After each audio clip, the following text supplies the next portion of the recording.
All right. Well, welcome everybody to this online community briefing for the proposed special rate variation. Thank you for coming along. It's this whole process is very important. It's vital that we as a group of, as the council management, have a conversation with the community about the issues that are crucial for the viability of our region. So I have a number of the executive in the room with me tonight who are going to be speaking. I have one of my fellow councillors, Councillor Dorothy Robinson, also online. Just the way that this evening's going to go is we're going to discuss things sequentially. Our General Manager, James Ronkin, will give you a warts and all account of what he found upon his arrival here at Armidale Regional Council back at the beginning of 2021. I'm then going to talk to you about the direction that the council wishes to adopt, really the strategy to grow our way out. Then we have three members of the executive. We have finance, planning and asset management. They're going to provide specifics on what needs doing and how the funds are going to be applied if we're successful in this SRV. We'll then throw it open to questions at the end. And there's not many of us here, so we should be able to get through that. It's important with the questions. We're keen to answer everything. We've got nothing to hide, no legacy to protect. And I'm looking forward to what should be an interesting night. But I'll throw across now to the General Manager, James Ronkin. Thank you, Mr. Mayor. Good evening, everybody, and welcome. It's nice to have everyone here.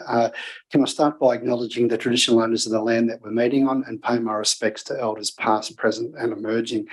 And can I also just introduce Sarah Artis. Sarah is from Centium. She is in Zoom land there and has just come up on the screen. And Sarah's partner, we've partnered with Sarah and Centium in terms of the engagement around this process as our independent engagement partner. And the role of Centium will be, I guess, principally to collect all of the data and the feedback that we've had from the meetings, the many meetings that we've had, which I'll talk about shortly.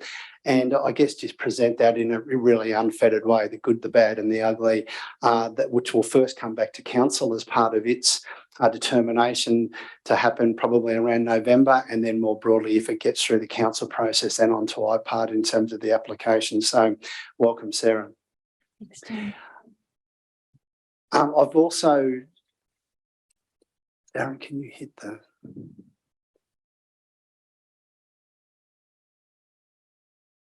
Yeah, I've just put a just for you to have a little bit of a look at, just a slide that we like to use as part of any presentation that we do, which essentially just sets out all of the services that council provides. It's people don't often realise just the level of service and the width and breadth of what council does do. So this is just a one-page reminder of what that is. As the Mayor mentioned, we'd just ask that if we could keep questions to the end, if possible. And just to let you know that if you are planning on putting any comments in the chat, we're not actually monitoring that this evening as part of that, but there will be plenty of opportunity for questions later on.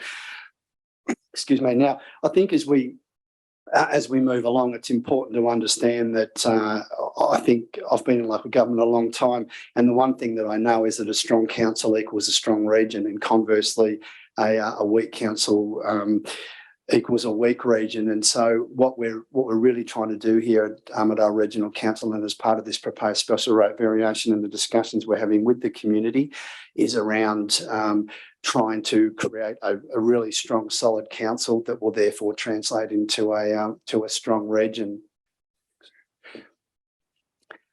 Just quickly want to take you through some of the engagement that we've been doing, and this slide probably doesn't do it justice, but fundamentally, as far as the proposed special rate variation goes, this discussion started with the community back in May this year when council adopted its draft budget and delivery plan and operational plan to go out on public exhibition. And council quite purposely didn't hide the fact that it was looking at a proposed special rate variation in the depths of the documents. It actually had it up front in the council report as part of a recommendation, and initially to council and then formally a resolution. So we haven't shied away from that at all. And there's been a significant number of engagement sessions through the budget process and then through this current SRV process that we've been running. But I think moreover, it would be fair to say that the financial fortunes of the council, or misfortunes of the council, have been a solid discussion point over a long period of time now. First dating back to the first budget I was involved in with council in mid-2021. Excuse me. And where we talked chapter and verse about the back to basics and the need to really for the council to improve its dire financial straits. And then, of course, it goes back even further than that with the issuing of the performance improvement order that council found itself under following the suspension of the previous council in mid-2020. That 7 of the 11 councillors returned in December 2020, and then I started with council in January 2021. So, and when I started with council, that's essentially what I was greeted with, was a performance improvement order. The council weren't responsible for employing me, which is normally what they do, and normally they're bailiwick. So building those relationships, working through the performance improvement order, trying to address the financial situations that council found itself in, trying to deal with a staffing structure that had been depleted, dysfunction and distrust amongst councillors and executive, council and the community more broadly, and to a lesser degree staff and the executive. Lots of challenges there that greeted me 20 months ago when I started with council, and needed to have been the focus of everything that we've been doing since then. So there's been a significant amount of work that's been done in that space, and as I say, you'll hear about some of that as we go forward. Just before I get into too far into my discussion, this particular slide that you're seeing there is really designed to demonstrate to you the amount of revenue that council is able to raise each year as part of its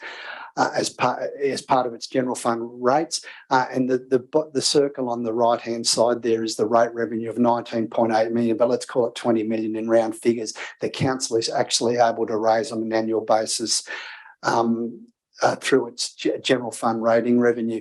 Now, often what happens is that people think, because there's a revaluation by the valuer general on an annual every 3 years, that if the land value goes up, then that means that the rating pool or the rate yield goes up.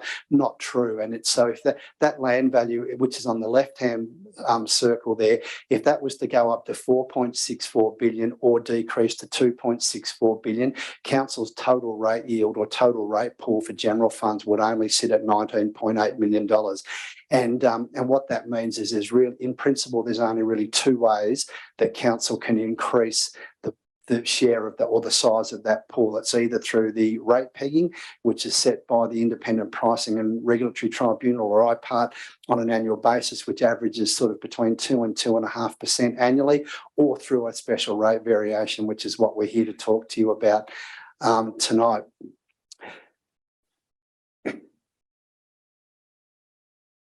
The other, a little bit of myth busting that we're keen to do with the community too, is that when we started this process, what we realised is that when people were hearing a proposed 50% rate variation, they were going straight to the bottom of line of their rate notice, multiplying that by 50%, and then, of course, getting quite agitated and anxious about the fact that in this particular example, it would mean a $1,000 increase in the rate bill.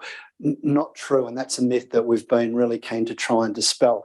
The 50% will only apply to the top 2 lines of the rate notice. They are the general rates. It's the base amount and the residential ad valorem rate. And a little bit later on, Simon Paul, our CFO or Chief Financial Officer, will describe that in a little more depth. But just to dispel any myth or rumour or anxiety that people might be having, it's not 50% on the bottom line of the rate notice. It's only 50% on the top two of the top two lines. So again, but we can talk about that in a little more depth later on, and take any questions on that as we go along. So I mentioned earlier on that we had we're under a performance improvement order. It was a poorly run council, inherent financial issues, and a weak council, weak region. We talked a little bit about that, and they've been the challenges that have been facing council now for a long time. And these are not just problems that have existed or cropped up in the last year or two, that these have been systemic problems that have existed over a long period of time, probably 20 years and possibly even more. And they just get exacerbated every year if they're not dealt with and those issues taken to task. And that's really the issue that we find ourselves in at the moment.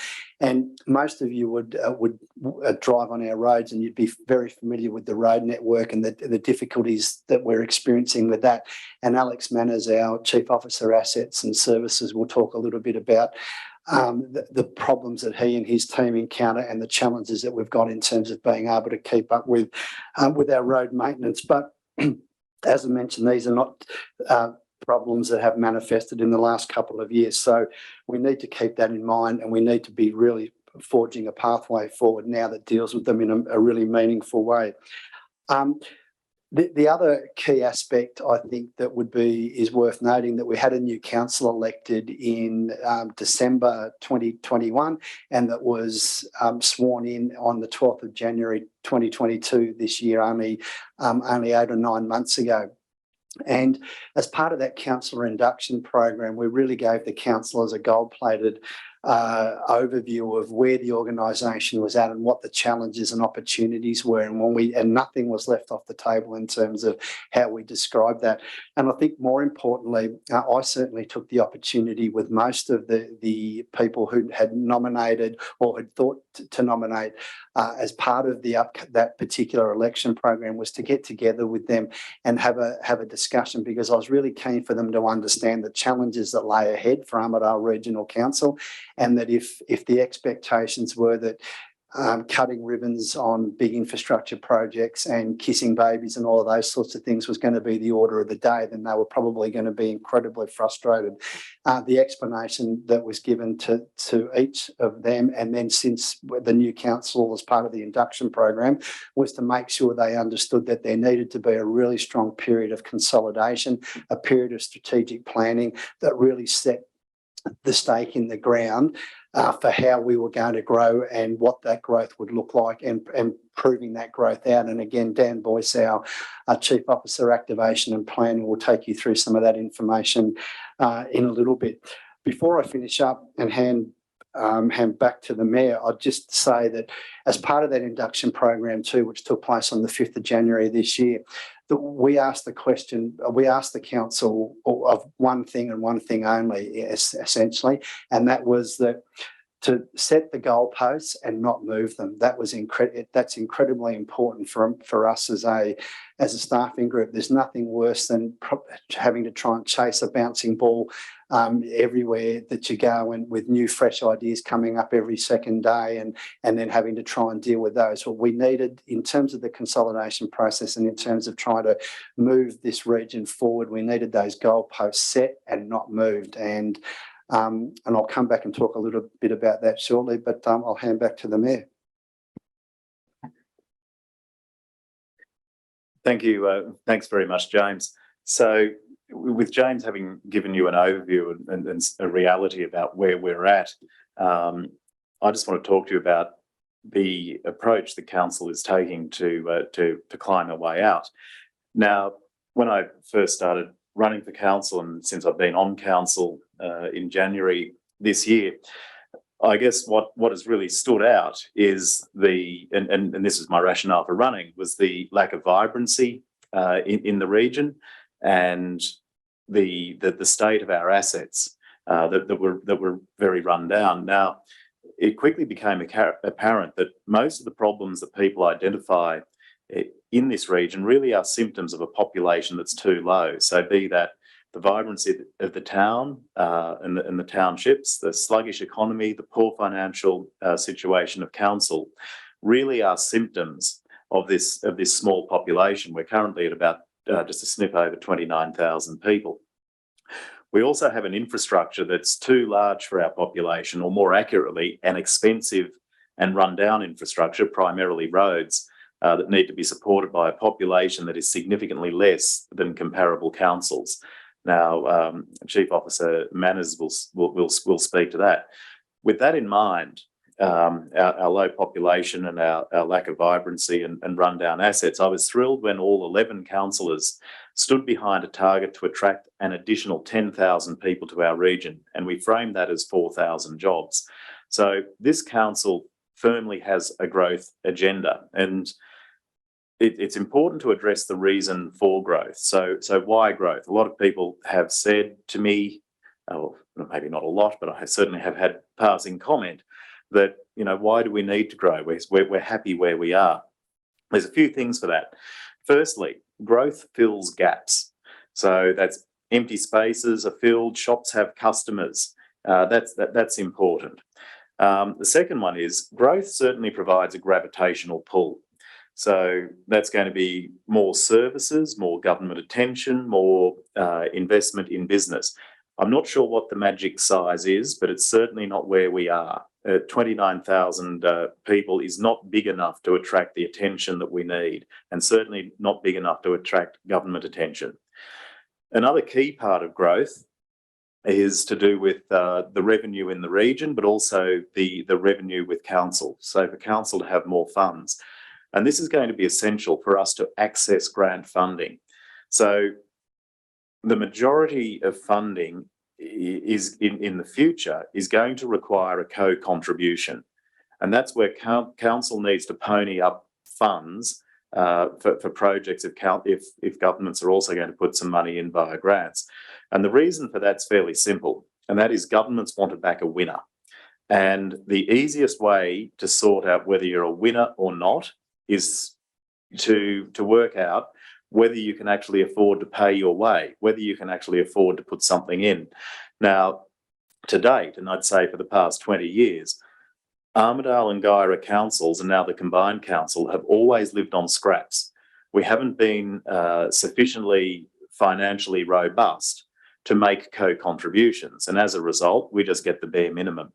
And that can't continue. And again, our Chief Officer, Alex Manners, who's in charge of the assets, will speak a little bit about that. Probably one of the important things, though, about growth is spreading the load. So whilst our General Manager spoke to you about the overall rate pool, and if our population increases, that doesn't necessarily grow our rate pool. What it does, or our rate revenue, what it does is spreads the load. We now have more ratepayers to pay said rates. So whilst we are exploring at the moment a 50% special rate variation to increase the rate revenue by 50% over a 3-year period, if we grow our population and therefore the number of rateable properties, the individual burden will be lessened. So that's one of the reasons for growth. Now, what have we been doing, or more accurately, what haven't we been doing?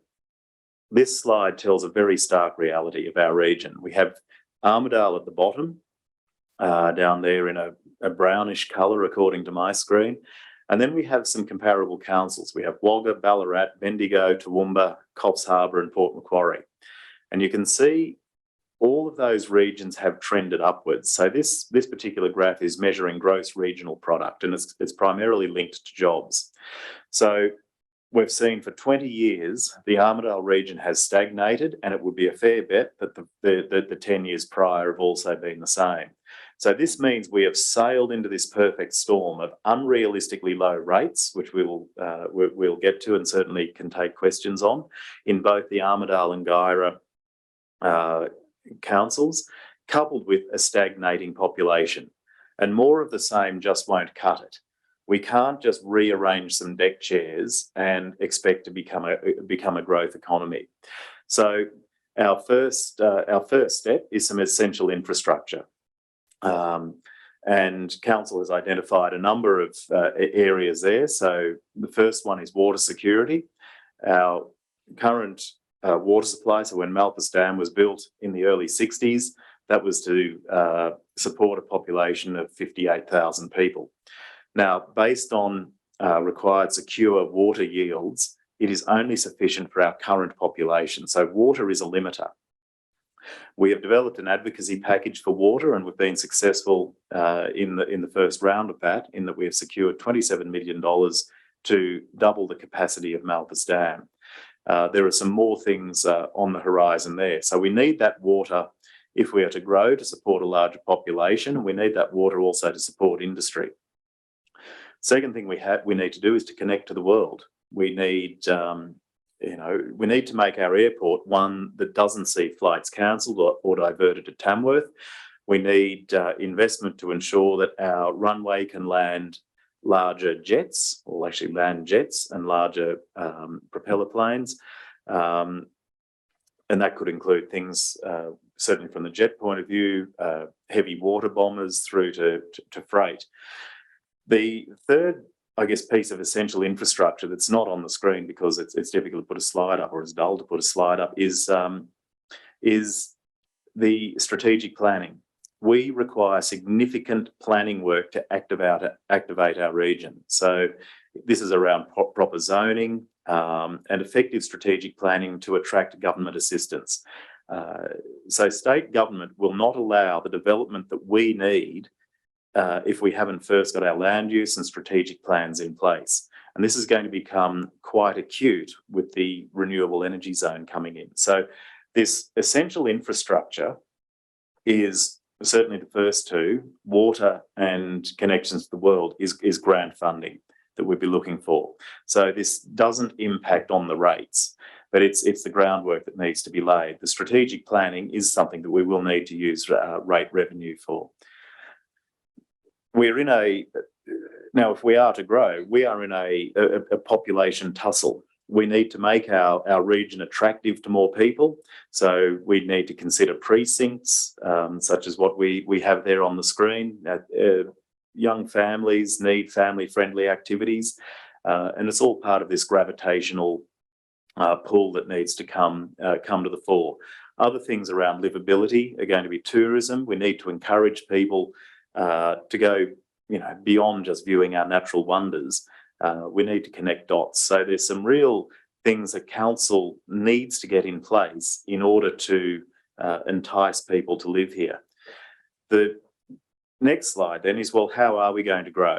And I will leave it to Dan Boyce to put some meat on the bones here, but where he will talk about our traditional jobs and also our growth jobs. But our traditional sources of jobs, and certainly our traditional drivers, have been agriculture and education. So they are both very mature. What is a real point of difference for us in the Armidale region is that we have, firstly, a renewable energy zone has been foisted upon us. We will be the largest renewable energy zone in New South Wales and quite possibly Australia. There are some downsides to that, such as pressure on housing and services during the build stage. Again, that links back to the need for strategic planning. There are some upsides as well. So done well, it could set our region up for the long term. We could possibly build a real knowledge economy around renewable energy jobs. And the second one is one that's already here, and that's the intensive horticulture. We can build on what we currently have, so things such as tomatoes, blueberries, and medicinal cannabis, because our point of difference is plenty of sunshine and plenty of water if we can actually capture it. So I'm very bullish about this region. I'm bullish about us making the most of what we actually have, and we can build something unique, but we need to be sufficiently robust to do it. And as James, our general manager, mentioned earlier, you need to have a strong council in order to have a strong region. At the moment, council is hobbled. I'll throw now to... Thanks, Mr. Mayor. So I guess the takeout from that is the good news is the goalposts have been set by the council, and we appreciate that. And that is the fact that there is a strong agenda now to enable 4,000 jobs between 2040, which would equate to a growth of 10,000 people, and then potentially with that 5,000 homes. So goalposts have been set, and we as a staffing group know where where we need to head. The bad news is that currently as a council, where we're set and where we are and how we're structured, we're perfectly placed not to achieve any of that on behalf of the council and or the community. And so what that meant was that through the 2022-23 delivery plan, operational plan and budget process, we did a lot of work, a lot of sessions with councillors about what that meant, how we were structured, what the challenges would be for us and what we actually needed to be able to do in terms of being able to address that. And obviously it all really sheets back home to the council's finances and how we deal with that. We had a number of sessions, probably 6 or more, with councillors through the draft budget process, leading into the adoption of the draft budget and then the adoption of the budget moreover. And they were really open and frank discussions where all of the options were put on the table. And where we got to was that what we realised is that our current finances, we needed a disruption to business as usual, and that's what the discussion with the community is about now in terms of the proposed 50% rate variation. The slide that you can see in front of you, I'll go to the right-hand side of it first. Essentially, that's the funding shortfall, the per annum funding shortfall that council is experiencing. $6.9 million a year needs to be put into assets and maintenance. And asset renewal, and then 3.2 million into service offerings and service maintenance and renew. And the graph on the left is a bit of a demonstration of where we're currently at without or where we'll be headed without a special rate variation and no change to business as usual or reduction in services. That line down the bottom is really a representation of where we're headed and has us falling off a cliff in the not too, as we move forward, and it's just not sustainable. And ideally, the line that sits above there is where you would like to be. And on the left axis, that represents council's operating performance and their Office of Local Government benchmarks that are set. So at the very least, you want to be around where that blue line is, but preferably right above it to be able to do all of the things that the Mayor talked about. Again, this slide is just another version of that. So essentially, as an organisation, we should be spending something in the vicinity of $14.5 million per year on our infrastructure renewal. We currently only have enough money to spend $8.6 million, which gives us about a $5.9 million deficit year on year. And if that is continuing year on year, the compounding effect of that is quite substantial. So that's and that again, that's what the special rate variation is talking to. And then the next slide, again, just another way of depicting that, talking about the $10.1 million. As I mentioned, the $6.9 million would go into infrastructure and asset renewal.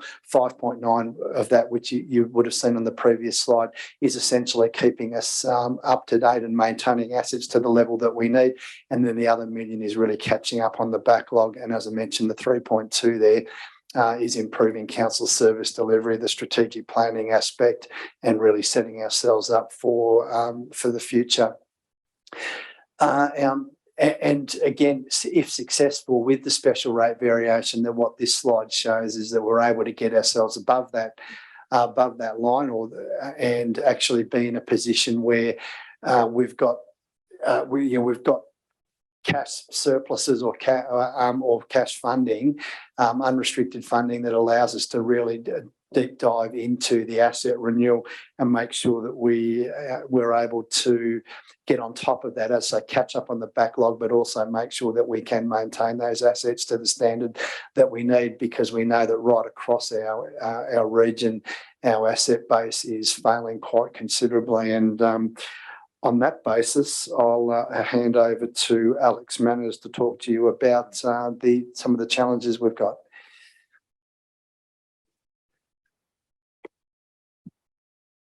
Thank you, James. So what it boils down to is the predicament we find ourselves in at the moment is there just simply isn't enough money for council to maintain the asset base that we have. And when those assets reach the end of their life, we can't replace them. So our current proposal or our historical solution has either been to defer the replacement or repairs, or to wait for grant funding to cover the cost of those works.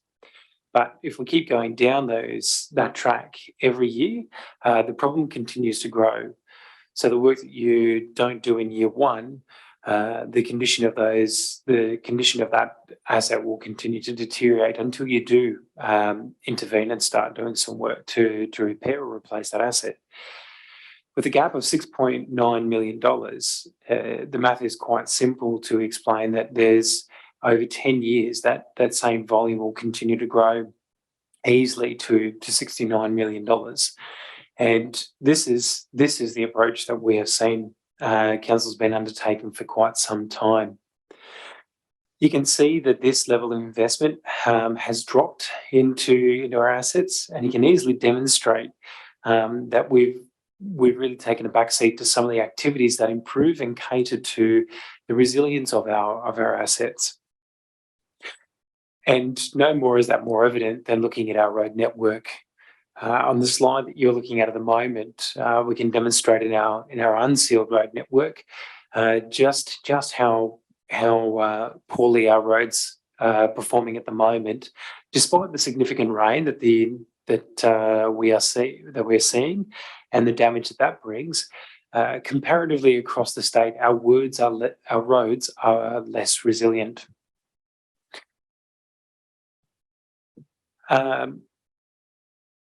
Again, what we're looking at here is underinvestment into our sealed road network. We're not intervening early enough to prevent the extent of damage to become quite significant. And what you can see here are examples of our sealed road network that require rehabilitation. At the moment, council have currently identified approximately $19 million worth of infrastructure renewals that are required to bring our road network, our sealed road network, back up to standard. The growth and improvement that we have seen in our asset base, such as seen in our bridge replacement program, have predominantly been through grant opportunities. But the problem is that relying on grant opportunities is they only come up when the state and federal government priorities and their funding constraints match our own priorities. So we can't maintain and we can't repair and upgrade assets at our own time frame. We're essentially waiting for the state or federal government to give us a handout. And that means that the level of service that we provide to the community can be and will be and is lower than what we should be expecting if we were able to fund our own renewals. We do have some great assets in our midst. On the slides in front of you, you can see some infrastructure, some park infrastructure at Curtis Park and also McDonald Park. Most of our park upgrades have been grant funded opportunities, but the way that we've approached the repair, the maintenance, and the replacement of our park infrastructure, our playground infrastructure, has meant that over time these assets continue to deteriorate without our intervention. Slowly but surely, these assets will start looking at like some of the other assets that we have within our parks at the moment. These are examples of assets that were constructed or gifted over 20 years ago, but we failed to intervene and either repair, maintain, upgrade, or replace them. We have a significant asset burden. So council has between $1.2 and $1.3 billion worth of assets. That includes approximately 1,800 kilometres of road network, 265 buildings, and over 65 playgrounds and playgrounds and sporting facilities. And when you include open spaces, that's over 100 different open spaces, parks and playgrounds and sports facilities that we look after. Balancing these priorities amongst our services is quite a challenge. What we need to be doing if we are successful in applying for and implementing an SRV, we should be resealing 55 kilometres a year of your road network. Currently, we're only replacing and resealing approximately 11 kilometres per year. I mentioned previously there was a $19 million backlog in rehabilitation because of that gap that between that 11 and 55 kilometres a year. We now see that $19 million grow, that $19 million backlog grow. The story is very similar with our gravel roads. We should be resheeting approximately 70 kilometres of gravel roads a year. We can only afford, with our current resources and income, 35 kilometres a year. Again, the compounding effect of failing to do that means that our resilience of our road network is compromised. And that's exaggerated by the current wet weather that we're seeing. We've identified 5 timber bridges that we should be replacing within the next 10 years. And the same examples can be seen in our footpaths, our cycleways, and our curbs and gutters. Failing to implement or repair and upgrade our curb and gutter network, for instance, has some compounding impacts on our road network. If we're failing to get the water off our road network and away from our pavements, our pavements become prone to failure. Potholes open up more readily, and the problem is compounded again. Council's recently undertaken some asset componentisation or identifying the number and condition of our assets, our building assets. Through that process, we've identified $10 million of outstanding upgrade and renewals required in our building infrastructure. Without an SRV, our playgrounds will not be able to be upgraded or replaced. The same thing will apply to our sporting facilities, including the Armidale and Moncton Aquatic Centre. Not only is it appropriate that we look at how we're going to spend or how we would implement the revenue from an SRV, but we should be looking at making your dollar go further. Internally, we're looking at better asset management practices. What that allows us to do is it helps us to identify the right assets, identifies the right assets to intervene at the right time to get the best bang for buck. We reseal the right roads. We make our assets we dispose of assets that are not that are not economical for us to own, operate, and maintain. We decommission assets that are no longer feasible or have met the end of useful life. We're looking at our better project management. One of the Armidale Regional Council has a history of poor project scoping and also delivery. Putting together an asset project management framework internally helps us to coordinate, manage, and deliver more consistently the projects identified through our asset management practices. That means that the projects that we start are more likely to finish within budget, within scope, and to the community's levels of service or expectations. We're looking at more efficient systems and practices. Really good examples of that are the implementation of LED lighting, and we've already seen some quite significant implementation across our road network, but we're still rolling that out to our buildings, facilities, our sporting grounds, and some of our cycleways and footpaths. Again, we're looking at cost savings, ways to run our businesses more efficiently, and ways to cut excess spending where we don't need to. Only once we start looking at these things can we start looking at utilising some of the opportunities that an SRV will provide for us in terms of grants. Previously, we were using grants to cover the cost of replacement or renewal of our assets. But once we have more efficient practices and a more consistent way of spending our money, our revenue, sorry, the opportunity opens up for us to target grants for those more lucrative aspects of funding, where we can start improving or investing in some of those lifestyle opportunities and develop and support the way our community wants to grow. From here, I'll hand over to Dan Boyce.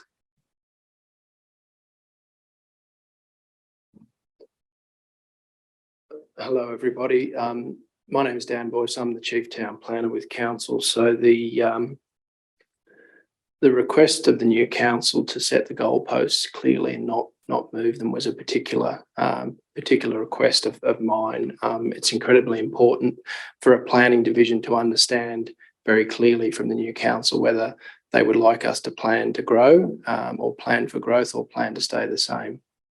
So it was really pleasing for me to see one of the first orders of business that the new council did was to hold a Jobs and Growth Summit and say quite clearly that they wanted the organisation and specifically the planning team to plan for an additional 10,000 people by 2040. The chart on your screen shows the Tamworth region population at the top, and then the Armidale regional council area population in blue, and then the Tamworth region total jobs in the mustard colour, and Armidale total jobs in the grey between 2006 and 2021. And as you can see, Tamworth population has grown and so have jobs. Armidale region's population has grown modestly to 2016 and then sort of flatlined, as has our jobs. And the reason that I show this slide is to draw your attention to the very clear connection for country towns between jobs and growth. We know that people move to country towns because of jobs, and if there are no jobs, they leave. So what we've seen historically over the last 20 odd years for Armidale is a flatlining population and a flatlining economy, as shown in the total jobs numbers. So when the council decided that they did want to plan for growth, my advice to them quite clearly was that we would need to attract jobs, and somewhere in the order of 4,000 jobs if we are to achieve that additional population of 10,000 people. What we've got up on the screen at the moment is the historic population trends from left to right. So from 2006 to about 2021 in the middle of the screen, for Tamworth in the orange and Armidale in the blue. And then we've got the New South Wales government's population projections from 2022 to 2041.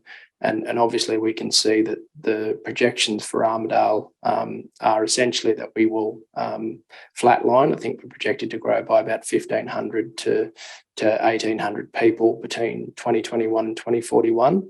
And over that period, Tamworth will grow to around 75,000. So what that tells us is that the state government is not projecting, despite all of the investment with the renewable energy zone, they are not projecting our economic base to expand significantly, and that's translating through to a fairly stable population over the next 20 years or so.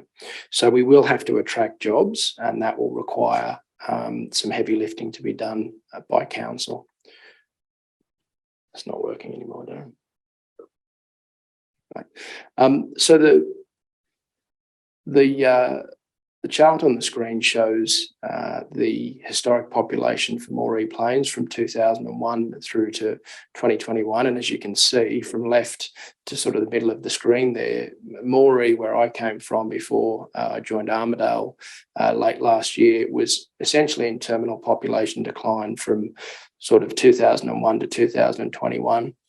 That was down to a number of things. They were a single pillar economy based almost entirely on agriculture, and as farms aggregated and became commercialised, It reduced the number of farms, the number of families that were on farms. And then, of course, there was the mechanisation of sort of cotton harvesting, etc., that also reduced the total number of agricultural jobs in Moree. You add on top of that drought, and it obviously caused significant population decline. Now, the Moree Council had quite a clear vision of what their region could be with the right sort of investment, and they pitched a jobs and growth precinct to the state government a couple of years ago, and they put forward a proposition to have a value-adding agricultural precinct in Moree that connected to inland rail. They pitched that to the state government, and then they were one of only 5 special activation precincts that were chosen around the state. And about 12 months ago, the state government made the final investment decision to invest about $300 million in that jobs precinct in Moree. So what you see on the right-hand side of the chart there is now the state government's population projections for Moree, which, as you can see, they're projected to grow by about 4,000 over the next 20 years. So that's over that same period that Armidale region is projected to grow by about 1,500. And whether that happens or not really is immaterial, but I put that chart up there to show the impact that a strong council can have when it owns its own narrative, and how it attracts investment from both the private and the public sector, which Moree clearly has done. Up on the screen at the moment, we've got our population projections at the top. So DPE, the population projections that came out a couple of months ago, as I said, were projected to hit about 31,500 over the next 20 years. And then we've got in the red council's alternative scenario. So we would like to plan for a regional population of about 38,500 in 2041. So now that we've got those goalposts clearly set by the council, that'll inform our housing strategy, our employment land strategy, and all the work that we'll now begin to do over the next 2 or 3 years to try and enable that sort of growth. Next, thanks, Darren. As I mentioned before, it really is going to hinge on our ability to attract jobs, because people will move to Armidale for jobs, and they will leave if there are no jobs. Now, a lot of people in regional towns are expecting mass migration from the cities, tree changes, people escaping the COVID lockdowns, but realistically, we haven't seen that here. In fact, our estimated resident population declined by about 220 last year. So we're not seeing that phenomenon play out in Armidale, and I certainly didn't see it in Moree or Narrabri. So we will have to attract the jobs if we want the people. So the chart on the screen shows the mature industries that our economy is largely built on at the moment. So that's obviously education and training, the university, and traditional agriculture, and all of the things that are already here. If we want to enable those additional jobs, we've got to target the new and emerging industries that have got the capacity for significant jobs growth. So we see that being intensive horticulture. As the Mayor alluded to before, if we can fix up the water security problem that we've got here, we've got some real locational advantages to attract, the glasshouse production, whether that be medicinal cannabis, tomatoes, etc. We also know that the renewable energy zone is a huge opportunity, but we understand that the jobs will not be in the renewable energy projects themselves.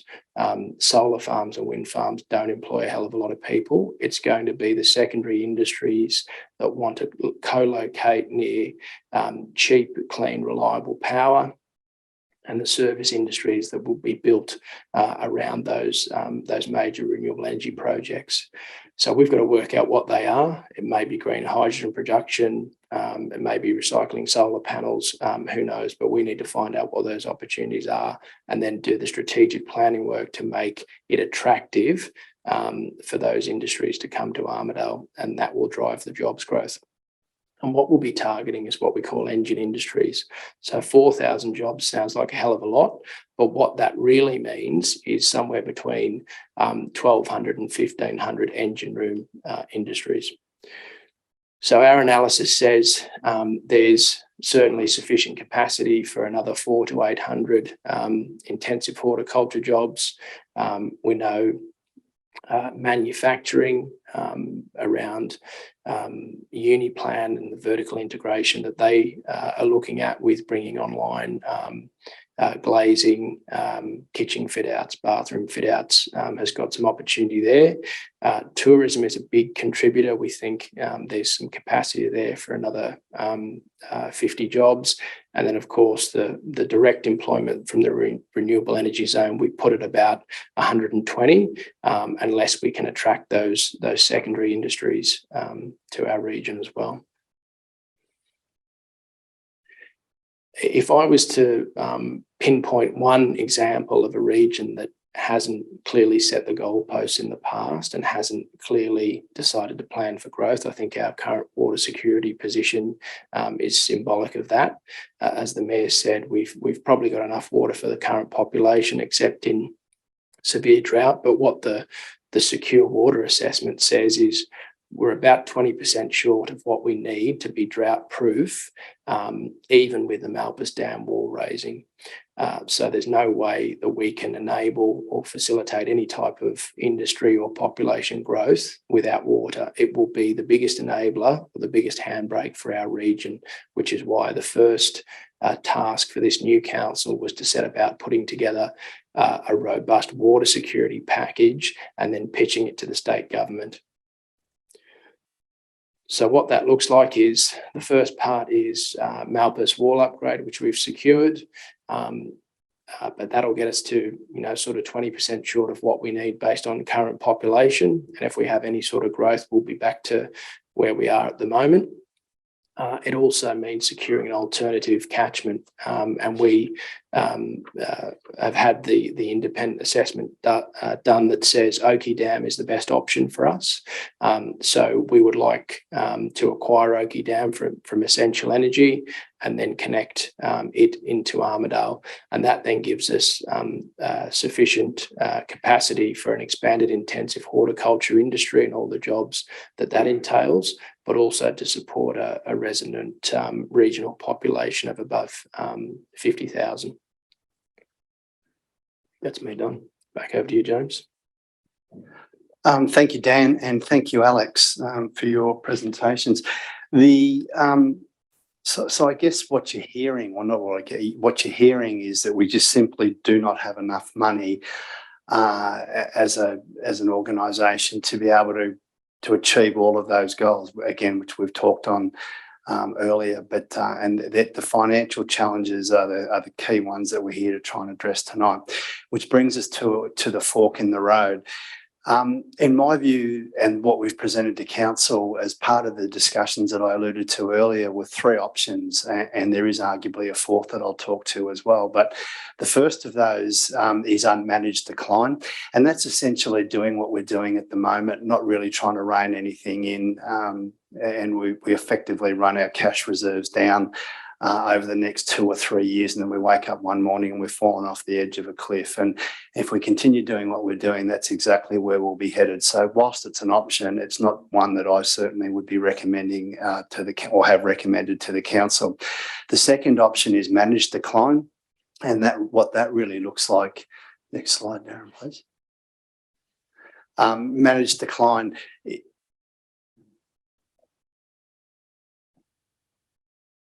Sorry, no, I'll just continue on. That's right. Managed decline is essentially, taking I guess, a bit of a blowtorch to the organisation and saying, okay, well, what's our level of service delivery? Where are we headed? What can we afford to do? And effectively trying to wind back on an annual basis our expenditure budget to the tune of about $2 million a year. And what that would look like is us starting the work of working right through the organisation, having a look at things like the hours of opening hours for some of our facilities, off the council offices, libraries, swimming pools, all of those sorts of things. And it might look like, for instance, that perhaps the customer service function at the administration building here in Armidale and at Gora may only be able to be open for 3 or 4 hours a day. Perhaps swimming pools, perhaps libraries can only be open for similar periods and maybe only 4 or 5 times a week.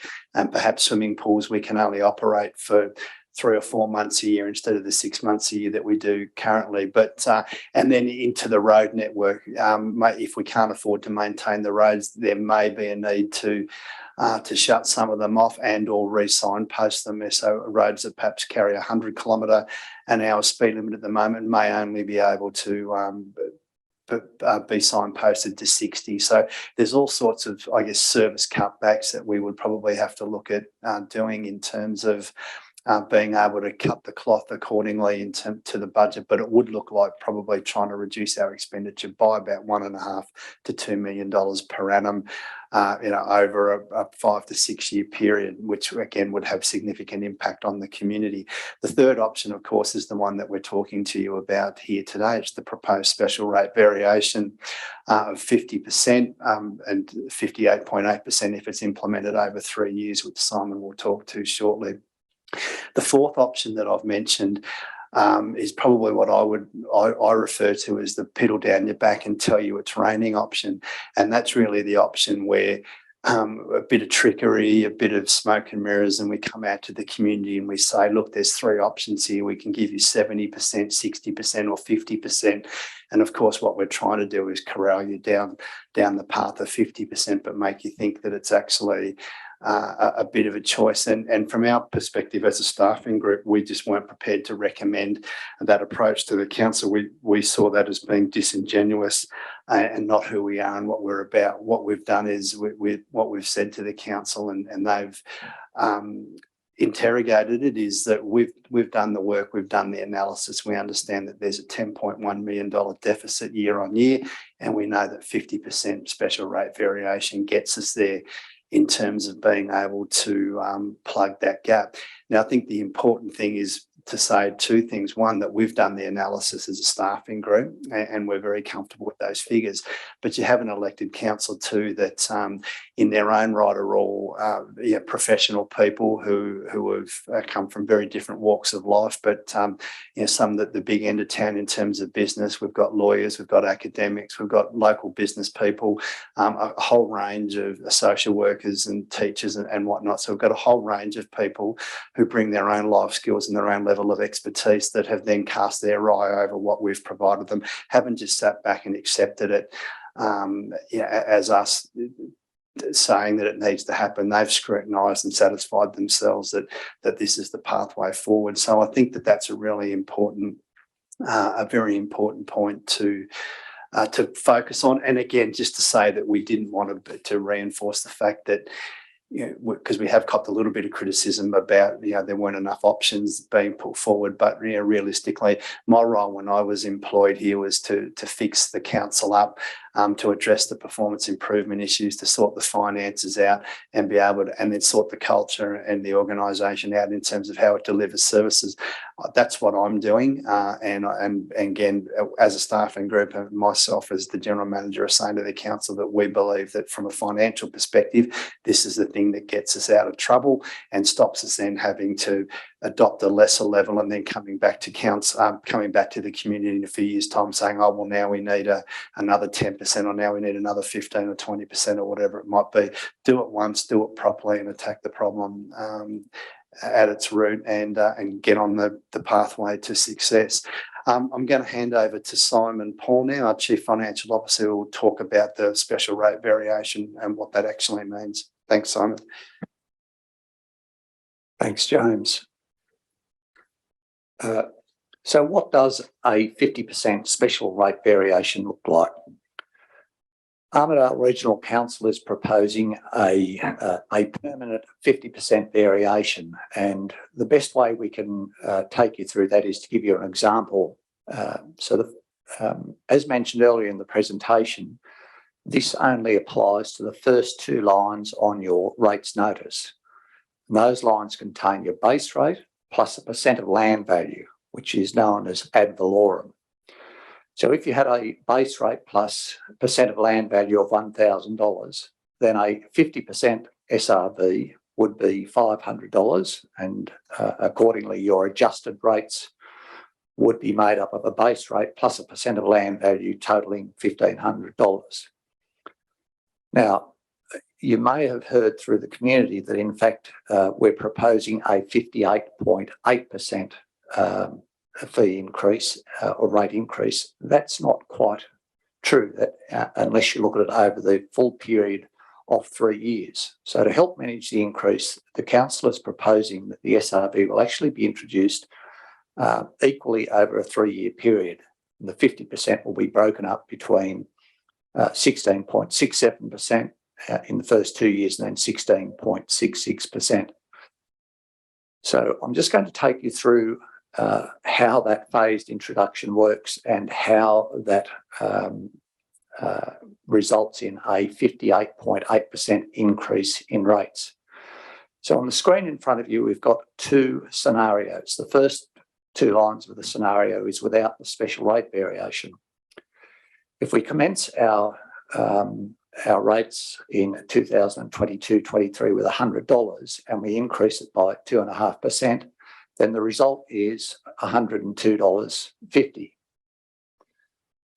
If we then increase that $102.50 by 2.5%, we get to $105, and then $105 by 2.5% comes to $107. Now that $107.69 is a total increase of 7.69%, which is not equal to the addition of the 3-year increases of 2.5%, which would only be 7.5%.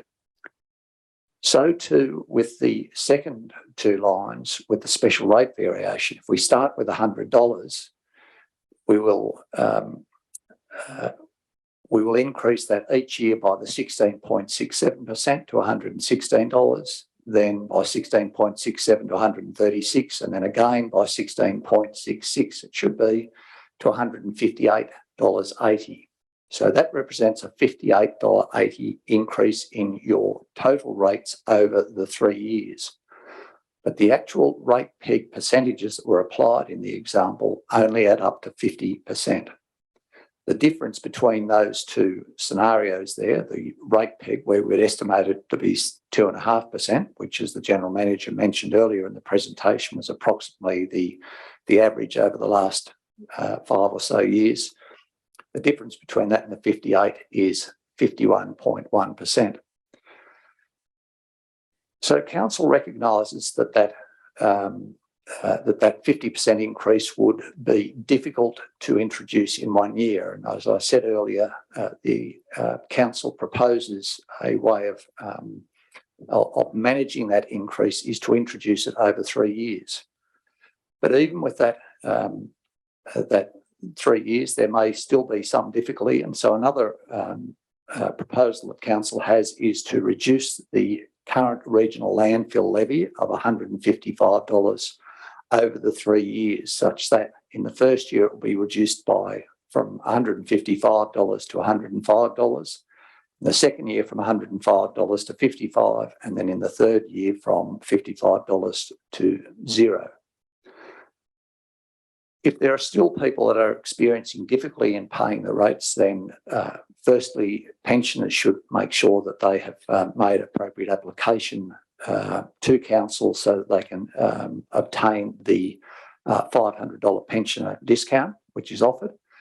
And secondly, if there are further difficulties in managing the payments, then please ring our revenue officers who are always able to help you come to some sort of payment arrangement to help ease the burden or to manage your cash flow in accordance with your own requirements. I think that might be over to you, Mr. Mayor.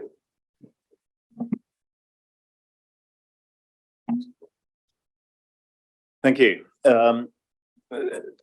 Thank you all. So what we've progressed through is where we've come from, what we want our region to look like, which I spoke about, and then we've had the 3 chief officers, assets, planning and finance, speak about the nitty-gritty, how we're going to get there. And as I said before, I'm really bullish about what this region can be. we are going to be a region of significance. We have always had the potential, but have never realised it. And once we do that, we are going to be in a good place, but we need the funding to get there. So let's progress further. Keep going, Darren. And again, really the where to from here. This is community consultation. We really need your feedback. There are a number of ways to do that. So you can either hop on the council website, which actually isn't on the screen there, but get on to the council website. You can simply type "Your Say Armidale" into Google and it will take you to the relevant page. You can also make submissions via post or email or hand them in. So we are keen to get that feedback.